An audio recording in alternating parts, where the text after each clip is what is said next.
안녕하세요. 골프 사업을 하고 있는 50대 남자입니다. 돈은 비료와 같은 거라서 뿌리지 않으면 쓸모가 없다는 이야기가 있습니다.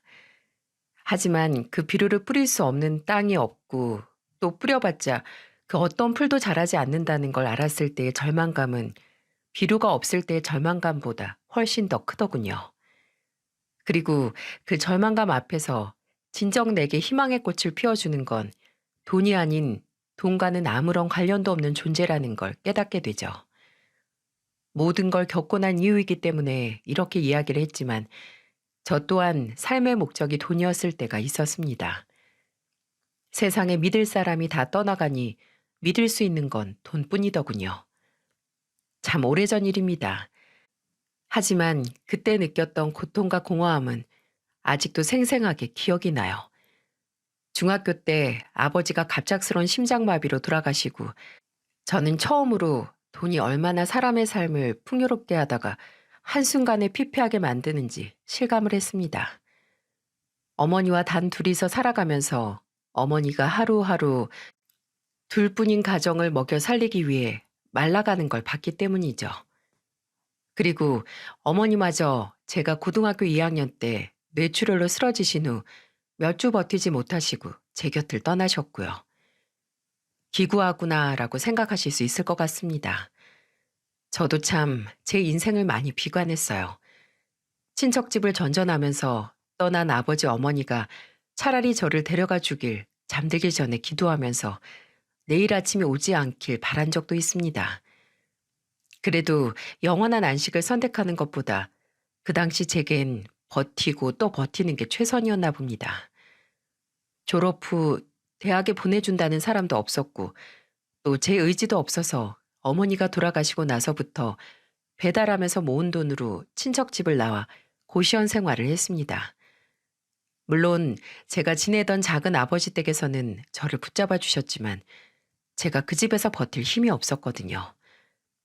작은 아버지와 작은 어머니 그리고 동생들은 분명 좋은 사람들이었지만 제 자존심 때문인지 뭔지 그냥 그 가족들 틈에서 저도 같은 가족처럼 지내면서 웃고 지내는 게 늘 불편하고 저 혼자 붕 떠 있는 느낌이 들어서 괴로웠습니다. 저 하나 누우면 꽉 차는 고시원이긴 했지만 그래도 그곳에서 저 하나 남는 게 문 하나를 사이에 두고 들리는 웃음소리와 화목함에 공허해하는 것보다 편했습니다. 그때는 이 세상에 정말 나 하나뿐이고 나를 책임져 줄 사람이 없다는 절박함이 저를 미친 듯이 바쁘게 만든 것 같아요.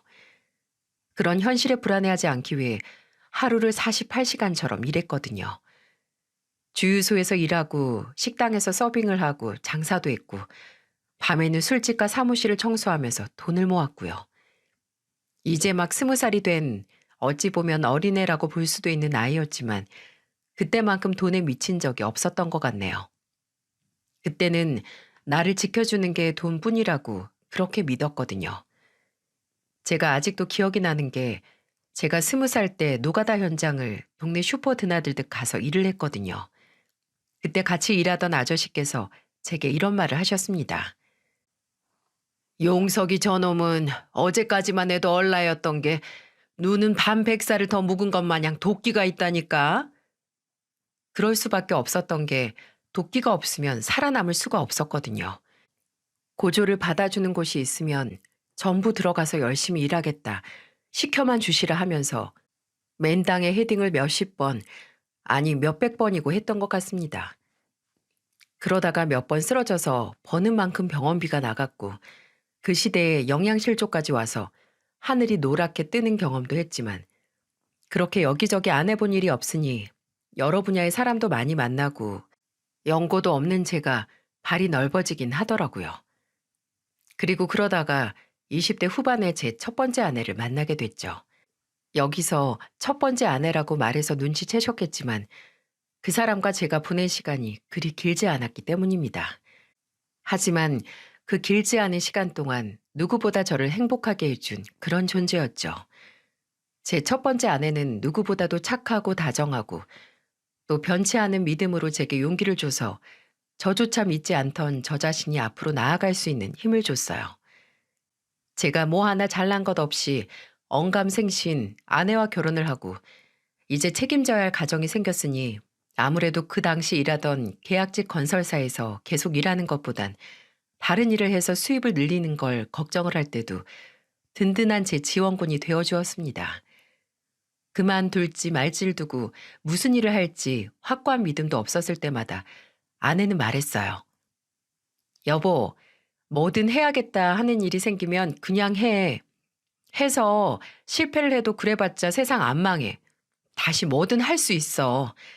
당신이 못하면 내가 하면 되는 거고 아니면 우리 둘이 하면 되는 거야. 당신은 우릴 그렇게 못 믿어? 아니, 내가 잘할 수 있을지 그게 걱정이지. 당신을 자신이 못 믿겠으면 날 믿어. 날. 나는 당신을 믿으니까. 이렇게 든든한 아내가 있는데 제가 못할 일이 뭐가 있겠어요? 그런 아내의 믿음과 지지는 끝내 저를 성공케 했습니다. 지금은 대중적인 취미 스포츠로 골프가 완전히 자리를 잡았죠. 스크린이든 필드든 구분 없이 말입니다. 그 붐이 일어나기 전 젊은 시절 경기도 골프장 안에 있는 사우나에서 함께 일했던 형님의 도움으로 정보를 얻어 다시 한번 이미 너덜너덜해진 이마를 가지고 맨 땅에 마지막으로 헤딩을 하는 기분으로 인도어 골프 연습장 사업에 뛰어들었습니다. 그때는 일을 일주일에 3개, 4개 하는 것보다 더 바쁘게 지냈던 것 같네요. 하루가 48시간, 아니 120시간이어도 모자랄 정도로 사람들 만나고 투자자들 접대하고 현장 가고하면서 밥 한 끼 먹을 시간도 없었네요. 아니, 제대로 된 성공을 하기 전까지는 마음 놓고 밥도 못 먹었던 걸 거예요. 드디어 마이너스였던 게 수익이 나고 지점이 늘면서 막혔던 목구멍이 뻥 뚫린 그런 기분이었어요. 그리고 그런 성공은 제 첫 번째 아내가 없었다면 이루지도 못할 그림의 떡이었을 겁니다. 아내가 제 버팀목이 되어주고 정신적인 안정을 주었기에 제가 그 시간을 미치지 않고 버텼던 거죠. 물론 사업의 성공도 아내가 제게 안겨준 일생일대 기쁨이자 행운이었지만 그것보다 아내가 제게 해준 선물 중 가장 값진 건 바로 제 아들이었습니다. 아내와 결혼 후 1년이 지나 만나게 된 제 보물이었죠. 밖에 일하다가 무슨 일이 있어도 새벽 2시가 다 되는 시간에 집에 들어가 잠들어 있는 아들을 보면 쌓이다 못해 굳은 피로가 싹 사라지던 그런 때가 있었어요. 한 번은 제가 사업을 하면서 상표권 문제로 골머리를 썩다가 끝내 등록이 엎어졌을 때가 있었는데 속이 상해 상한 속을 술로 달랜 후 집에 들어갔었어요. 술이 만취했어도 아들이 자는 모습을 꼭 보고 잤던 터라 그날도 아들이 자는 방에 조용히 들어갔네요. 그때가 아들이 초등학교에 들어가기 전이었을 겁니다. 근데 참 신기한 게 요 녀석이 종종 제가 오는 걸 기가 막히게 알고 자다가도 슬며시 눈을 떠서 저를 봤어요. 절 닮아서 작은 눈이 살푸 떠지더니 그 안에 반짝이는 눈이 살짝 보이면서 아주 잠에 빠졌다 나온 목소리로 아빠야? 하고 물었죠. 제가 다시 자라고 엉덩이를 툭툭 두들겨주면 다시 스르륵 잠에 빠지려고 하면서도 다시 눈을 떠 저를 확인하고 아빠도 옆에 누우라고 지 옆을 툭툭 두들겼는데 상표 등록이 엎어지건 말건 술로도 달래지지 않던 상처가 아들의 따뜻한 온기로 녹더군요. 아들이 초등학교에 들어가도 중학교에 들어가도 그렇게 애틋했습니다. 종종 애엄마가 제게 민혁이랑 당신은 전생에 쌍둥이였을 거야 하고 말했을 정도로 닮은 점도 많고 단짝처럼 붙어 다녔죠. 그리고 첫 번째 아내가 교통사고로 세상을 떠났을 때도 아들과 저는 서로뿐이었네요. 첫 번째 아내는 운전이 미숙한 운전자가 몰던 차에 치여 저와 아들 곁을 떠났어요. 아들이 중학교 3학년 때 일이었죠. 저는 그때 정말 삶에 있어서 중요한 문제는 돈으로 해결이 안 된다는 걸 뼈저리게 실감을 했습니다. 돈이 있으면 뭐 하나요? 사업이 커져서 분점이 몇 곳이 되어도 죽은 아내를 되살릴 수도 없는데, 내 아들에게 엄마를 다시 되찾아 줄 수도 없는데, 아내가 죽고 저도 저지만 아들이 참 많이 힘들어했어요. 저와 가까운 것처럼 엄마하고도 애틋하고 가까웠던 애였으니까요. 밤이면 이불 옆자리에 싸늘함에 잠에 들지 못할 때 아들 방문 사이로 흐느끼는 소리를 듣곤 했습니다. 들어가 보면 아들이 침대 위에서 울다가 저를 보고 말했죠. 아빠, 엄마가 말을 안 해요. 기다리라고 했는데도 엄마가 그냥 가요. 꿈에 나온 엄마가 아무 말도 안 하고 꿈속에서 아들이 제발 가지 말고 본인과 이야기를 하자고 해도 그냥 떠나버린다고 우는 거였어요. 그렇게 매일 밤마다 그리운 엄마와 못다했던 마지막 대화를 꿈속에서도 이루지 못하는 아들을 보고 저도 속으로 피눈물을 흘렸네요. 그런 아들 손을 붙들고 엄마가 민혁이 너를 많이 믿어서 아무 말 안 하는 거라고. 엄마가 무슨 말 하지 않아도 아빠랑 잘 살 거라는 걸 알아서 엄마가 안심하고 있는 거라는 말을 하며 달랬던 기억이 납니다. 아내의 죽음은 저희 부자를 괴롭게 한 만큼 떠난 아내에 대한 기억을 공유하고 위로하고 서로 믿고 의지하며 더 끈끈하게 만든 게 아닌가 싶어요. 근데 그 관계가 한순간에 한 줌의 모래, 아니 먼지처럼 흩날려 갔습니다. 아니, 제가 그렇게 만든 거였죠. 아내가 죽고 3년 후 제가 재혼을 했을 때였어요. 두 번째 아내는 저와 비슷한 연배로 제 지인이 소개시켜준 사람이었어요. 그 전에 한 번 이혼의 아픔을 겪고 저와 재혼을 한 거였죠. 같지는 않지만 비슷한 상처를 가진 사람들끼리 위로가 되는 공감대로 인해 가까워졌는데 두 번째 아내는 저와 다르게 아이는 없었지만 초반부터 제 아들을 그렇게 만나고 싶어 했어요. 얼른 만나서 친해지고 싶다고 늘 제게 아들에 대한 질문을 했었고요. 저는 그런 아내가 제 아들에게 엄마와 같은 존재가 될 수 있다는 착각을 했어요. 이 사람이 이리 호의적으로 아직 만나지 못한 아이에게 애정과 관심을 가지며 다가가려고 하니 어쩌면 우리가 가정을 이룰 수 있지 않을까 하고요. 하지만 제 재혼이 아들에게는 엄마를 두 번 잃는 것과 같은 충격이었네요. 아들은 제가 죽은 아내를 아예 제 인생에서 없던 존재로 만들었다고 생각을 했습니다. 제가 새로운 사람을 만난다는 것까지는 아들 또한 반대하진 않았어요. 아니, 오히려 기뻐했어요. 아들은 그전부터 아빠 능력과 나이가 아깝다는 말을 했었거든요. 근데 재혼까지는 아니었나 봅니다. 제가 재혼 소식을 제일 먼저 아들에게 말했을 때 아들은 아무 말도 하지 않았어요. 미녀가 왜 아무 말이 없어? 준이 아줌마가 이 아빠랑 재혼해서 같이 사는 게 싫으니? 그럼 엄마는요? 뭐? 엄마가 왜? 아빠가 재혼하면 엄마는 어떻게 해요? 엄마 자린 그럼 없는 거네요, 우리 집에? 이 녀석아, 그런 말이 어딨어? 네가 싫으면 준이 아줌마한테 엄마라고 안 해도 돼. 그럴 필요 없어. 아들이 싫다, 반대한다고 하진 않았지만 그렇다고 아들이 내켜하지 않은 재혼을 할 수는 없었어요. 제가 아들 때문에 주저하자 아내는 이해한다고 천천히 시간을 갖자고 했어요. 그리고 본인이 제 아들과 자주 얼굴을 보고 대화를 많이 하겠다고 하더군요. 실제로 그 후로 제 집에 와서 지내는 시간이 많아지기도 했고요. 끝내 아들은 재혼에 대해 받아들이는 것 같았습니다.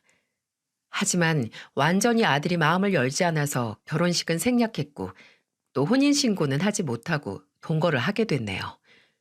마음의 문을 열지 않은 아들을 더 이상 힘들게 할 수 없으니 말입니다. 하지만 아들은 쉽게 제게도 다시 마음을 열어주지 않았어요. 사이는 서먹해졌고 아들이 방 안에 틀어박혀서 보내는 시간도 길어졌어요. 주말이면 저와 뭐 할까 고민을 하던 아이가 주말이면 독서실 간다, 친구 집에서 자고 온다며 외박까지 하더라고요. 대화를 조금 하려고 하면 아들은 제가 하는 말만 들을 뿐 단 한 번도 입을 열지 않았어요. 그런 아이에게 더 윽박을 지르거나 대답을 강요한다면 상처를 받을까 조금 더 시간을 주고 거리를 두자 하는 마음으로 기다렸지만 떠난 아들의 마음은 다시 제게 오지 않았습니다. 심지어 장모님도 와서 새로 만난 손주와 친밀감을 만들고 싶어 하셨지만 아들의 반응은 싸늘하기만 했죠. 아내는 그저 사춘기인데 아빠가 재혼한 게 더 민감하게 와닿았을 거라고, 그럴 때는 애 마음이 스스로 치유되고 풀릴 수 있게 해야 한다고 했지만 그게 쉽지 않았네요. 고등학교를 졸업한 아들은 대학 기숙사에 들어갔고 그 이후로 저 아들 사이는 마치 지구에서 달의 거리만큼이나 멀어진 것 같았죠. 아들이 직접적으로 말을 하진 않았지만 이제는 저를 닮은 눈으로 바라보지 않고 대화도 하려 하지 않고 점점 멀어지는 아들은 마치 제가 재혼으로 본인과 죽은 엄마를 버렸다 생각을 하고 벌을 주려고 하는 것만 같았네요. 처음에는 죄책감에 이 재혼을 물러야 하나 싶기도 했지만 시간이 지날수록 제 마음을 몰라주는 아들을 원망하기도 했어요. 그때는 저를 걱정한다고 생각했던 아내가 제게 이렇게 말했거든요. 여보, 당신 민혁이한테 할 만큼 했어. 근데 아무리 아빠가 다가가려고 해도 멀어지면 뭘 더 어떻게 해. 그리고 나는 안 힘든 줄 알아? 민혁이가 나한테 좀 차가워? 그런 애한테 매일 먼저 말 걸고 웃고 옆에서 무슨 짓을 해도 받아주질 않는데 나도 당신도 할 만큼 했어. 그러니까 이제는 민혁이가 스스로 깨닫고 다가오길 기다려야지. 이때는 아내의 말에 일리가 있는 것 같았습니다. 장모님께서도 제게 부모의 행복을 막는 자식에게 목맬 필요 없다며 저를 위로하시는 듯 보였죠. 또 그때는 저도 다 큰 아들을 바라보며 아빠의 행복을 함께 바라고 기뻐해 주지 않는 아들에게 서운했고요. 참 한심한 생각이었네요. 지금은 그때 아들에게 서운함을 느낀 제가 미치도록 한심합니다. 그럼 한심한 마음이 아들과 저를 더 멀어지게 만들었으니까요. 아들이 대학 기숙사에 들어간 후에는 1년에 얼굴 보는 것도 10손가락 안에 들 정도로 교류가 뜸했고 취업해서 자취를 시작하면서는 정말 거의 남처럼 지냈습니다. 저도 더 이상 아들의 돌아선 마음을 갈구하지 않았고 아들도 오해를 풀려고도 하지 않았어요. 그렇게 어느새 저는 50이 넘고 아들도 곧 30을 앞두고 있었습니다. 명이 짧은 것도 유전인지 아직 절반밖에 살지 않은 인생에 먹구름이 찾아왔네요. 제가 글쎄 가남이랍니다. 솔직히 사업하면서 내일이 없는 것처럼 일하고 사람들 만나 인맥 쌓고 접대한다고 술로 제 몸을 혹사시킨 건 맞습니다. 참 미련하게 몸을 굴렸죠. 근데 그래도 가남이라니. 안색이 노랗게 뜨는 만큼 하늘도 노래지더군요. 아직 하고 싶은 일도 해야 하는 일도 많은데 그저 일이 힘드니까 운동을 해서 체력을 길러도 몸도 쉽게 피로해지고 몸무게도 빠지나 보다 한 게 다 간암 말기 증상들이었네요. 그냥 간암인 것도 눈앞이 막막한데 시기를 놓쳐서 초기 치료를 하지 못했고 만성 간경화에 들어섰을 때야 제 몸 상태가 처참하다는 걸 알게 됐기에 그때 제게 이식 수술은 간절하기만 했죠. 사람이 어쩌면 생각보다 빨리 내게 죽음이 찾아올 수도 있다는 생각이 들면 믿을 수 없을 정도로 절박해지더군요. 머릿속에 내게 간 이식을 해줄 수 있는 가족과 지인들이 있을까 자동으로 머릿속에 되짚었는데 그게 어디 그리 쉬운 일인가요?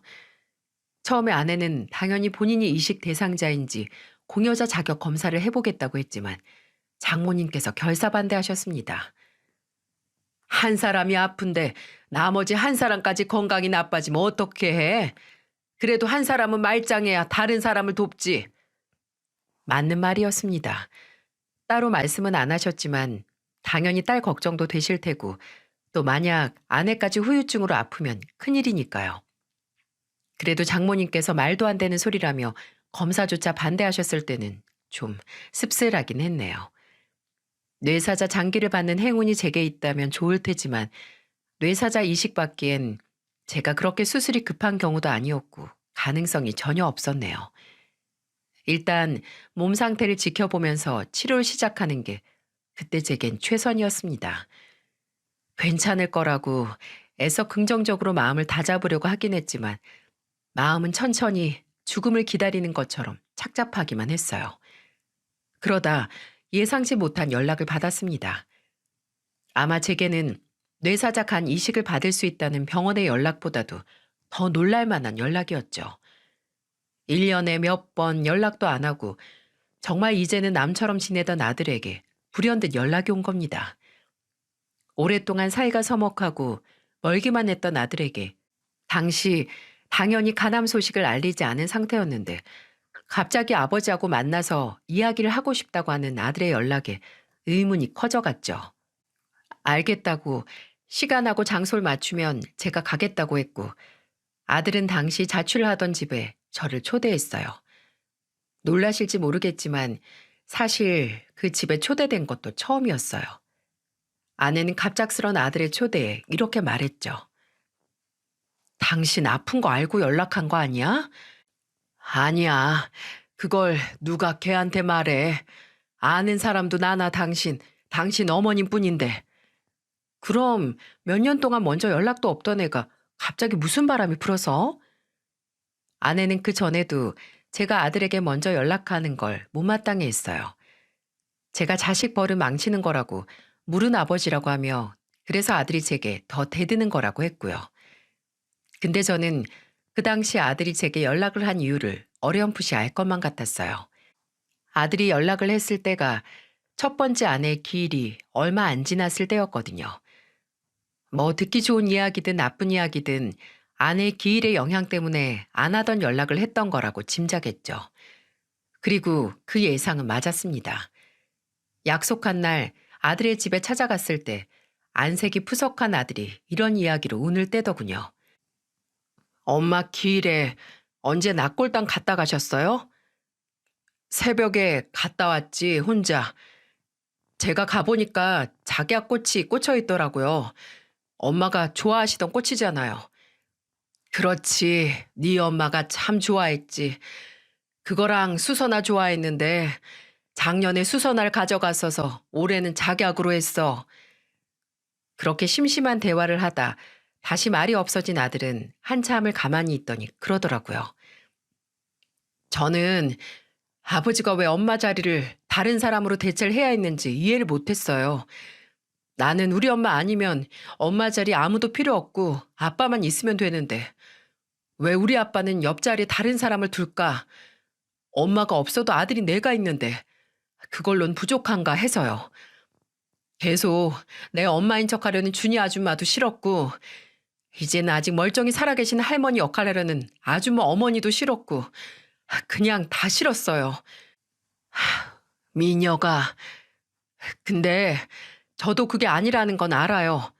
아는데 그래도 아빠도 그냥 나랑 같았으면 좋겠다. 그냥 우리 둘만 있어도 그걸로 좋겠으면 좋겠다는 생각이 안 난 게 아니었어요.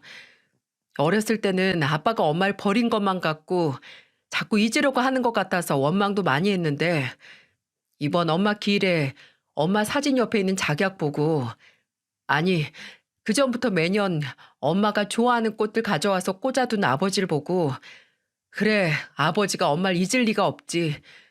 그냥 외로우니까 또 나한테 엄마 같은 사람이 있길 바라니까 그런 거겠지. 라는 생각이 들어서 점점 아빠한테 오히려 죄송했어요. 내가 고집 부리고 혼자 오해해서 뒤돌아섰을 때 얼마나 외로우셨을까. 우리는 우리 둘밖에 없었는데 하고요. 네가 나한테 미안할 게 뭐가 있니? 너도 어렸고 나도 부모로서 네 마음 다 헤아리지 못했고 다 상황이 그랬던 거다. 미녀가 상황이 그죠. 상황이 안 좋았죠. 그래도 지금이라도 상황 탓하면서 다시 아빠랑 전으로 돌아갈 수 있을까요? 아, 왜 못해 이 녀석아. 무슨 일 일어나도 너는 내 아들인데 못할 게 뭐가 있어. 당연히 되지. 수년에 걸쳐 제가 지 엄마를 잊지 않고 그리워한다는 걸 안 아들이 다시 제게 마음을 열더군요. 그런 것 같습니다. 어떤 오해는 정말 오랜 시간에 걸쳐 증명을 하고 사라졌던 믿음이 다시 쌓여야만 눈처럼 사르르 녹아 사라진다는 걸요. 시간이 해결해 주는 걸 어거지로 맞추다간 더 어긋나 버리는 그런 오해 말입니다. 참으로 오랜만에 아들과 대화를 나눴고 오랜만에 아들이 저를 보고 웃는 모습을 본 것 같았어요. 그렇게 아들이 하는 일하고 이직했었다는 소식도 듣다가 불현듯 아들이 저를 보고 그러더군요. 아빠, 근데 요새도 술 많이 드세요? 어? 아니. 아버지 완전히 끊었어. 벌써 몇 달 된 것 같다. 갑자기 왜? 너 술 마시고 싶으면 아버지 눈치 보지 말고 마셔도 돼. 아니, 그게 아니라, 안색이 좀, 잠깐만 아버지 이쪽으로 와보세요. 눈이, 이거 눈이 왜 이래요? 가까이 얼굴을 들이민 아들이 제 눈꺼풀을 살며시 만지더니 이내 눈알이 너무 누렇다고 놀라는 게 아니겠어요? 물론 아들에게 제 건강 상태에 대해 말해야 하지만 극적으로 아들과 다시금 가까워진 그날 알리고 싶진 않았습니다. 저는 요새 피곤하면 이런다. 자주 이러진 않는다. 여기 조명이 노래서 더 그렇게 보이는 거다라고 변명했지만 아들은 심각한 얼굴이 되더니 병원 예약을 잡을 테니 같이 병원에 가보자고 하는 거예요. 앞뒤가 가로막힌 기분이었네요. 아들과 병원에 가서 사실을 알리느니 그곳에서 사실을 알리는 게 낫겠다 생각한 저는 아들에게 아주 조심스럽게 사실을 털어놨고 아들의 웃는 모습만큼이나 오랜만에 우는 모습을 봐야 했습니다. 아들은 본인을 탓하더군요. 본인이 고집을 부리지 않았다면 더 일찍 아버지께 연락을 했으면 초기에 발견했을 수 있다고 다 본인 때문이라며 아이처럼 울었습니다. 저는 그런 아들을 부여잡고 말했죠. 이게 어떻게 네 잘못이냐. 내 몸 내가 제일 잘 알아도 나는 몰랐다. 같이 사는 지금 아내도 몰랐는데 어떻게 네가 알 수 있었겠어. 나는 지금이라도 너하고 이렇게 마주 앉아서 이야기하는 게 당장 내가 암에 걸린 것도 잊을 만큼 기쁘니까 그렇게 울지 마라. 나 괜찮을 거다. 네가 걱정해 주니 다 괜찮아질 거야. 하고 말이죠. 비빌 언덕, 믿는 사람을 잃는 것만큼이나 불안하고 두려운 게 또 없죠. 저 또한 제게 의지가 되고 목숨보다 소중한 사람들을 잃어봤기에 잘 알았습니다. 그래서 아들이 그때 느낀 불안을 이해할 수 있었고요. 근데 아들이 다시 제게 찾아와 이런 소리를 할지는 몰랐습니다. 화해를 한 이후 제게 찾아온 아들은 대뜸 간 이식 공여자 검사를 하겠다는 게 아니겠어요? 됐어. 말도 안 되는 소리 하지 마. 내가 민혁이 네 간을 어떻게 봤냐? 왜 못 받아요?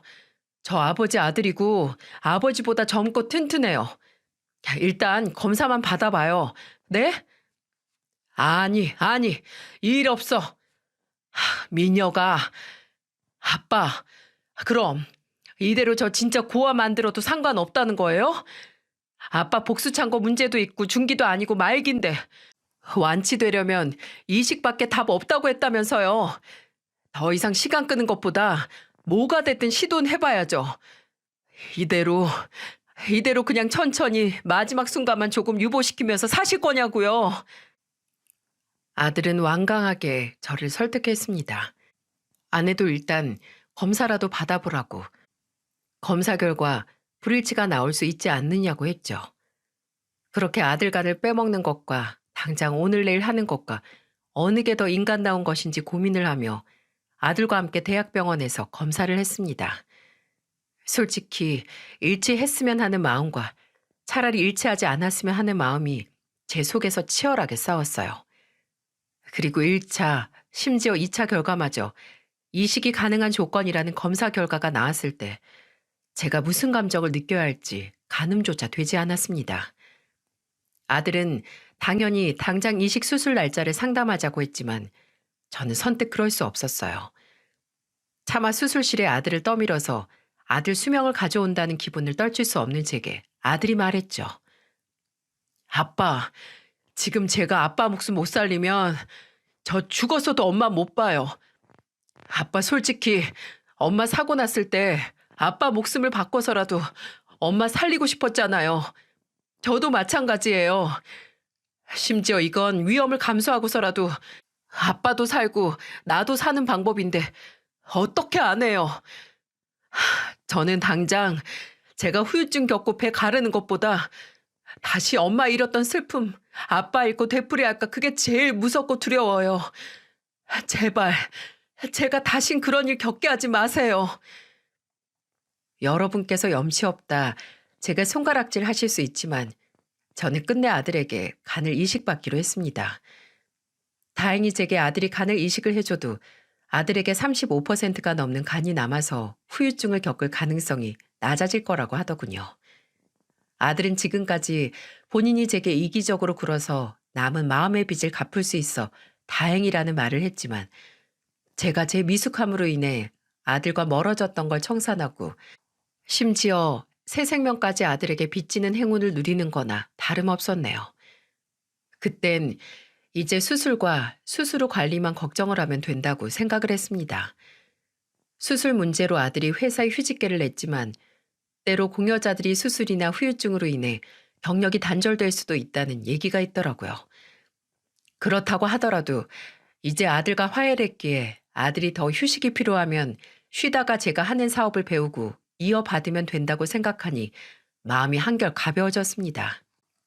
아들에게 새 생명을 선물 받는다라는 희망에 한결 마음이 가벼워졌을 때 지금 생각해도 어떻게 이런 일이 있었을까 싶은 사건이 일어났습니다. 지금도 그때를 생각하면 영혼이 몸을 가출한 것 마냥 허탈하고 제 자신이 참 한심스럽게만 느껴지네요. 아들이 공식적으로 제 공여자가 됐을 때부터 아내 그리고 장모님의 이상 행동이 시작됐다는 거죠. 처음에는 아내도 장모님도 좋아했습니다. 천만 다행이라고. 장모님은 그렇게 지 애비 속을 썩이더니 그걸 갚는다는 말을 하셨고요. 근데 그렇게 처음에는 제 아들을 생명의 은인 취급하던 두 사람이 어느 순간부터 이상한 말을 하기 시작했습니다. 2차 검사 결과가 나오고 나서 며칠 후 아들이 공여자가 된 후에 처음 상담을 받은 날 아내가 제게 그러더군요. 근데 민혁이 걔가 당신한테 뭐 요구하거나 그런 건 없어? 요구? 무슨 요구? 아니 왜 장기 이식 수술이면 가족들 사이에서도 금전적으로 보상해 주겠다는 약속하잖아. 없었어. 그리고 민혁이가 보상을 원치 않는다고 해도 당연히 내가 해줘야 하는 거고. 얼마나? 뭐 억 단위까지 돈으로 줄 거야? 이 사람이 왜 그래? 그거야 수술 후에 민혁이하고 나하고 천천히 의논을 해야지. 아니, 걔가 너무 무리한 요구를 하면 어떻게 하려고. 수술 전에 미리 말 바꾸지 않게 계약서라도 써놔야 하는 게 아닌가 해서 그러는 거지. 계약서? 만약 계약서가 필요하다고 해도 내가 먼저 쓰자고 하는 게 아니라 나한테 간 이식해주는 민혁이 의견 위주로 작성을 해서 나한테 내밀어야 하는 거야. 행여 장기 이식을 조건으로 아들이 제게 무리한 요구를 하지 않을까 하는 얼토당토 안 한 걱정은 아내 혼자만의 걱정이 아니었습니다. 장모님도 똑같은 생각을 하더군요. 제게 대뜸 뉴스에서 장기 기증 해줬다가 집안이 파탄나고 척진 사건들을 휴대폰으로 보내는데 참나 어이가 없더군요. 심지어 제게 몇 년의 공백 동안 걔가 무슨 생각을 품고 살았을 줄 알고 믿냐 라는 소리까지 하며 당장 아들과 제 사이에 계약서를 쓰라고 하는데 저는 두 사람에게 솔직히 말했습니다. 몇 년의 공백이 있음에도 처음으로 내게 지 간 내어주겠다고 한 게 내 아들 뿐이에요. 장모님도 당신도 검사조차 안 했잖아. 적어도 검사도 안 한 사람들이 내 아들 지레짐작으로 모욕하는 거 듣고 싶지 않아. 당신도 그만하고 장모님도 이 얘긴 이제 그만 꺼내세요. 제가 품고 왔던 사실을 말한 후로는 두 사람은 이 일에 대해 가타부타 말을 얹진 않았습니다. 그래서 아무 문제 없다 생각했죠. 근데 진짜 문제가 될 만한 일은 따로 있었네요. 수술 날짜 전날 아들과 저는 입원을 했습니다. 각자 다른 병실 안에서 수십 번에 걸친 혈액 검사와 다 나열하기도 힘든 수술 준비를 했습니다. 중간중간 아들이 제가 있는 이식병동에 찾아와서 걱정 말라고 다 잘 될 거라고 다음에 볼 때는 건강하게 웃으면서 볼 거라고 믿음을 줬었죠. 드디어 수술 날이 되고 아들은 12시간에 걸친 수술을 그리고 저는 8시간에 걸친 수술을 했습니다. 저는 중환자실에서 눈을 떴는데 아직도 아찔합니다. 그렇게 아픈 건 태어나서 처음이고 앞으로도 2번 다시 겪고 싶지 않네요. 눈을 뜨고 이틀간은 고통의 잠을 이루지 못했습니다. 자려고 하면 진통제 효과가 떨어져서 일어나고 진통제를 투약받고 난 다음에는 약 때문에 몽롱하고 정신도 없는데 뇌가 고통을 기억하고 있는 것처럼 통증이 오래 가더라고요. 이틀 후에나 좀 참을 만한 통증이었는데 수술 후 경과 관찰을 위해 혈액 검사를 하느라 양쪽 팔에는 시퍼렇게 멍이 들고 CT 촬영에 수술 부위 소독까지 해야 하니 하루 종일 누워 있음에도 쉴 수 있는 시간도 없었습니다. 그리고 그렇게 아픈 순간마다 내가 이렇게 고생을 하는데 아들은 얼마나 힘들까. 나는 붙여야 할 걸 붙인 거고 아들은 자를 필요 없는 걸 자른 거나 마찬가지인데 말이죠. 그렇게 3일째 진통제를 맞고 그제야 좀 잠을 잘 만한 상태가 돼서 그날 이후로는 내리 잠만 잤습니다. 그동안 못 잔 잠을 약에 취해서 잘 수 있었어요. 선망 증세가 좀 있어서 회복실에서 좀 있다가 5일차가 됐을 때 일반 병실로 갈 수 있었습니다. 그날은 아내도 오고 담당 의사에게서 아들은 회복 속도가 빨라서 3일 뒤에 퇴원을 할 수 있을 거라는 소식을 들었죠. 아들은 저처럼 하루 종일 비몽사몽하지 않아서 얼마나 다행인지 모르겠더군요. 일반 병실에 와서도 저는 검사만 없으면 그냥 내리 진통제를 맞고 잠을 잤는데 그날 그 시간도 마찬가지였습니다. 어쩌면 수술 후 겪은 고통보다 그때 그 시간에 제게 더 큰 고통을 줬는지도 모르겠어요. 말소리가 들려서 깼습니다. 제가 2인실에 있었는데 누가 왔나 하는 생각과 함께 잠에서 깨니 온몸을 욱신거리게 만드는 통증이 다시 느껴져서 정신이 맑아지더군요. 무통주사 버튼을 누를 생각에 손가락을 까딱거리려고 하는데 그때 얘, 너 목소리 너무 커. 네 서방 깰라. 이 사람 진통제 맞으면 요새 의사가 와서 깨워도 잘 못 깨요. 회복실에서 거의 못 자다시피 있어서 밀린 잠이 요새 쏟아지나 봐요. 걱정 마. 그래? 안 그래도 피골이 상접해서 이식이 제대로 된 건지 긴가민가 했는데 고생했네. 이미 빛깔부터 다르잖아요. 얼굴 누랬던 거 저 정도면 많이 좋아진 거지. 지 아들 간이 몸이 잘 받았나 보다. 뭐 용왕도 아니고 재혼할 때는 그렇게 눈에 가시 같은 것이 제때 알아서 사라져줘서 다행이다 싶었는데 또 어째지 필요할 때 생기니까 날 잡아 잡수하고 나타나네. 전래동화 토끼도 지간 육지에 놓고 왔다고 잔머리 굴리는 판국에. 원래 사이 안 좋아지기 전에도 둘이 죽고 못 살았잖아요. 몇 년 척지고 살았어도 다 예정 떠올라서 그러는 거지. 아니 근데 주서방 아들 말이야. 잘 해결한 거 맞아? 주서방 회복하고 나면 갑자기 뭐 골프장 지분 달라거나 하는 거 아니야? 그럴 것 같진 않은데. 그리고 만약 그렇다고 해도 이 사람이 순순히 주겠어요? 몇 푼 쥐어주고 끝나겠지. 그리고 만약 얼토당토 안 할 정도로 한 움큼 떼서 준다고 하면 내가 가만히 안 있을 거야. 아유, 나는 수술 전에 니들 혼인신고 안 한 게 그렇게 걸린다. 이거 수술 후유증 남아서 둘 다 잘못돼봐. 주서방 재산이 그냥 동거하는 너한테 갈 수 있어? 엄마, 사실혼 관계라는 게 있잖아요. 사실혼. 나랑 이 사람이랑 같이 산 세월이 몇 년인데 이미 그 사람 돈이 내 돈이지. 예, 그래도 일 나기 전에 제대로 한번 알아보고 주서방이랑 아들이랑 묘자리 알아봐라. 둘 다 잘못되면 그 재산 네가 잡아야지. 다른 데 못 가게. 주서방 재산이 그냥 재산이야. 아휴, 정말 엄마 걱정 말라니까. 이제 좀 조용히 해요.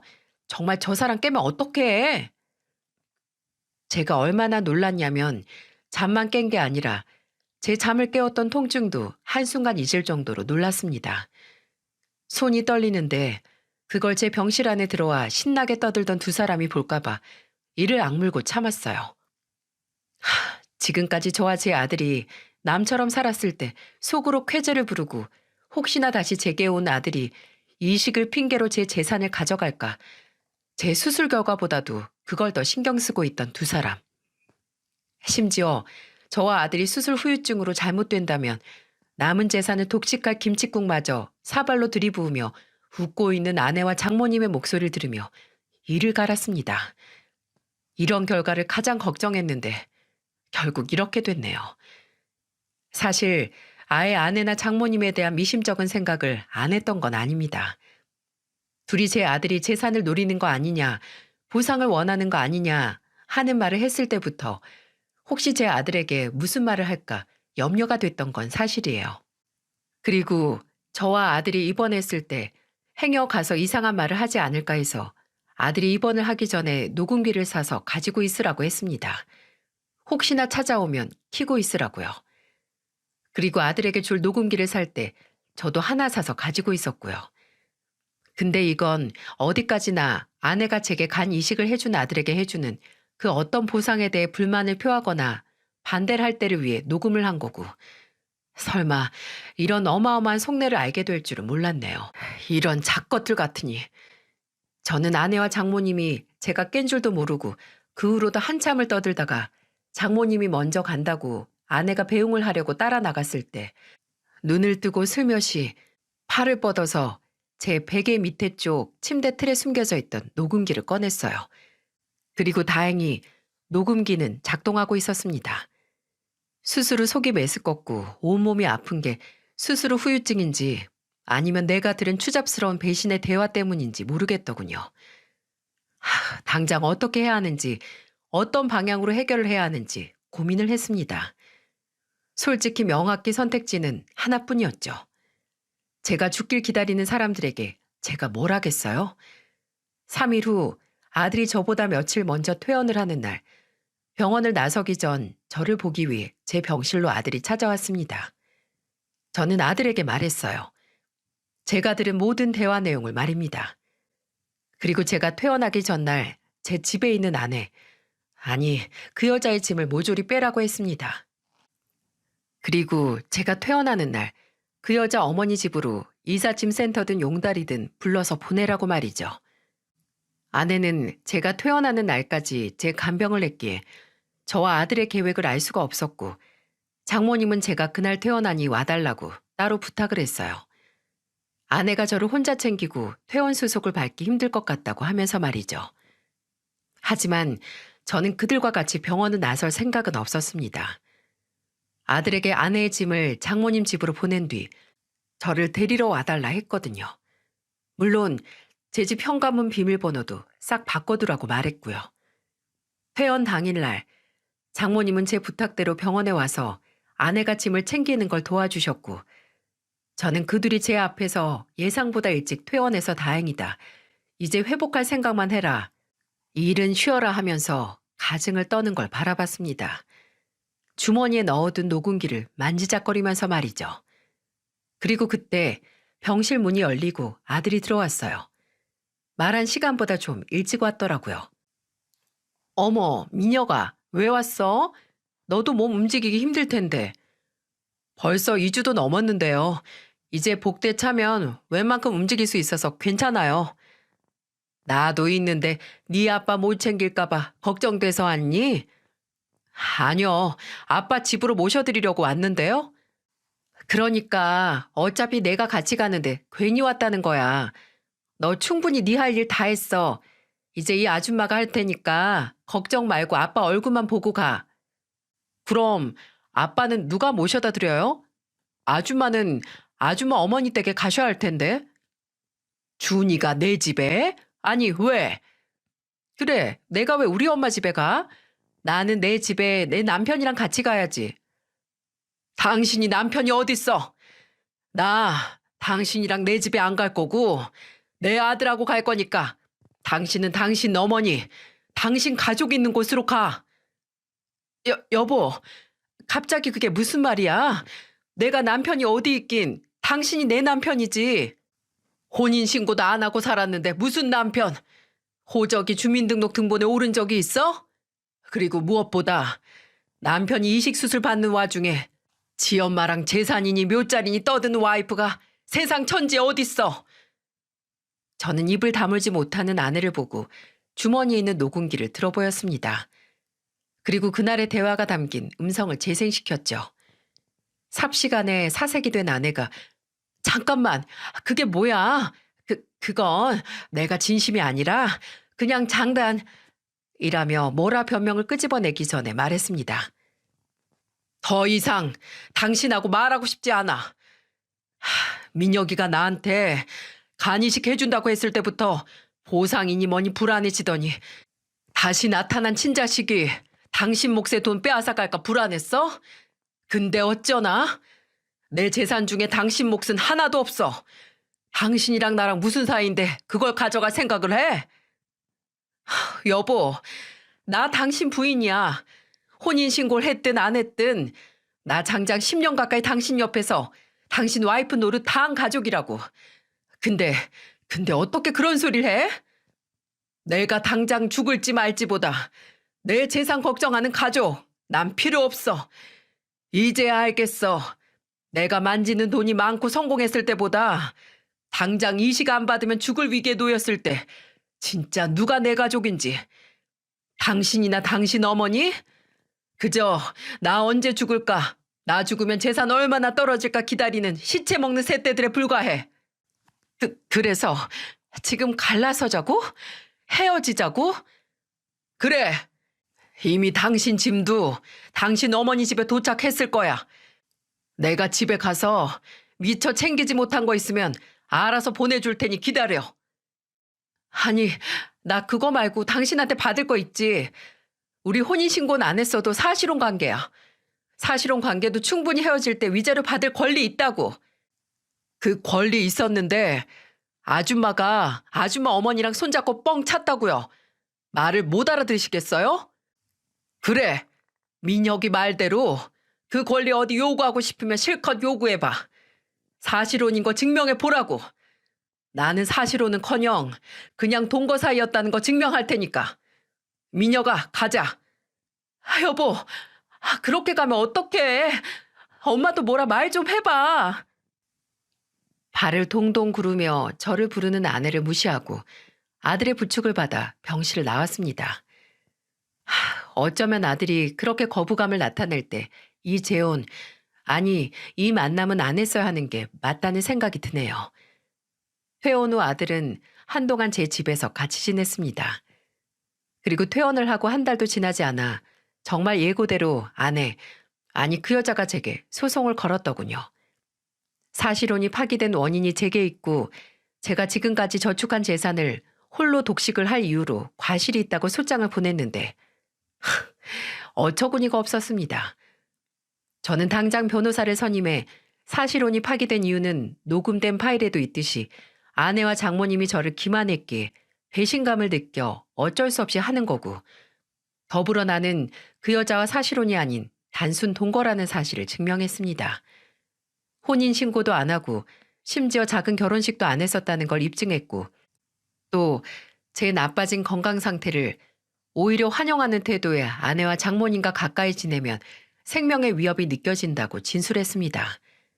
다행히 그 여자가 제게 건 사실혼 부당 파기에 따른 재산 분할과 위자료 청구는 기각됐어요. 그 여자가 마지막 제게 품은 악독한 속내 때문이 아니라 저와 그 여자가 처음에는 재혼을 목적으로 같이 살게 된 건 맞지만 그 전에 양가 부모님께 인사를 하거나 상견례를 하지도 않았고 재혼식도 없었으며 신혼여행이라고 할 것도 없었고 무엇보다 혼인신고를 하지 않았기에 가족의 형태로 살았다는 게 증명되지 않는다고 재판 결과가 나왔더군요. 일반 가정처럼 명절에 친인척끼리의 교류나 서로 가족들 간의 행사에 참여한 것도 아니기에 가족 공동체를 꾸리는 절차가 부족하고 증명하고 어려웠기에 장기간 동거 형태로 살았던 것에 더 가깝다는 결론이 나왔습니다.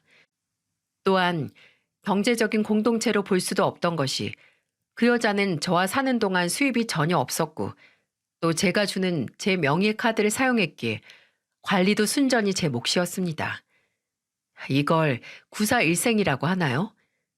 몇 년 전 혼인신고만 했었어도 저는 제가 가족들과 보내는 시간을 희생하며 벌어 모은 돈을 그 여자에게 줄 뻔했네요. 아직도 생각을 하면 치가 떨립니다. 물론 그 여자는 제 집이나 제가 아는 골프장에도 찾아왔었어요. 하지만 골프장은 모든 지점에 그 여자를 아예 들어오지도 못하게 할 것을 전했고 만약 난동을 부리면 당장 경찰에 연락을 하라고 했습니다. 나중에 직원 연락을 받고 한번 CCTV를 확인했는데 직원 4명에게 붙들려 질질 끌려나가는 그 여자의 모습을 보니 이미 떨어질 대로 떨어진 정조차 다 떨어지더군요. 지금 저는 아예 아들과 집을 합쳐서 둘이서 살고 있습니다. 아들은 아직 병원에 정기검진을 받으러 나가고 먹는 보조제도 복용 중이지만 이제는 복대를 하지 않고 운동을 할 정도로 몸을 많이 회복했어요. 저도 예전보다 체력은 반토막이 났지만 꾸준히 운동을 하면서 회복을 하고 있습니다. 아직도 이식외과, 내분비내과, 비뇨기과를 제 집처럼 드나들며 진료를 보며 관리 중이지만 내일이 없을 수도 있다는 걸 생각하니 이런 수고로움은 마땅히 감수해야 할 당연한 것이 되더군요. 그리고 솔직히 처음 간암 말기 진단을 받았을 때는 그래, 하늘이 나한테 이만큼만 살라고 하니 받아들여야지. 예상보다 빨리 내 진짜 아내와 부모님을 만나러 간다고 생각하자. 라고 포기하고 싶은 순간이 있었어요. 근데 아들과 화해를 하면서부터 삶에 대한 미련이 미친 듯이 남더라고요. 아들이 계속 저를 미워하고 저도 그런 아들을 손 놓고 지켜봤다면 모르겠지만 아들과 다시 함께할 날들이 있다고 생각을 하니 이렇게 갈 수 없다는 생각이 들면서 살고 싶어졌어요. 그렇게 제 삶의 목적이 된 아들이 이렇게 제 생명을 살렸으니 참 아내가 말했던 것처럼 저희는 전생에 정말 쌍둥이였는지도 모르겠네요. 아들은 아직 시도 때도 없는 통증 때문에 고생하는데 마음 같아서는 그 고통을 전부 제가 떠안고 싶습니다.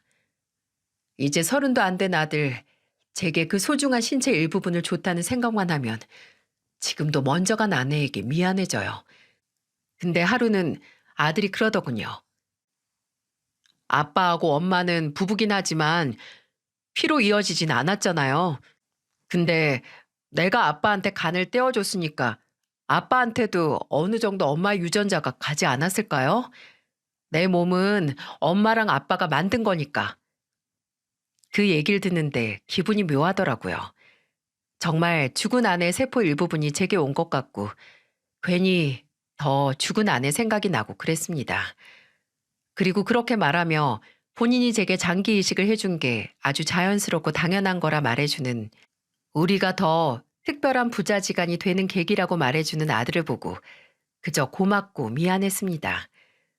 앞으로 그런 아들을 위해 더 열심히 운동도 하고 병원도 다니며 건강해져서 오랫동안 아들 곁을 지켜주고 싶어요.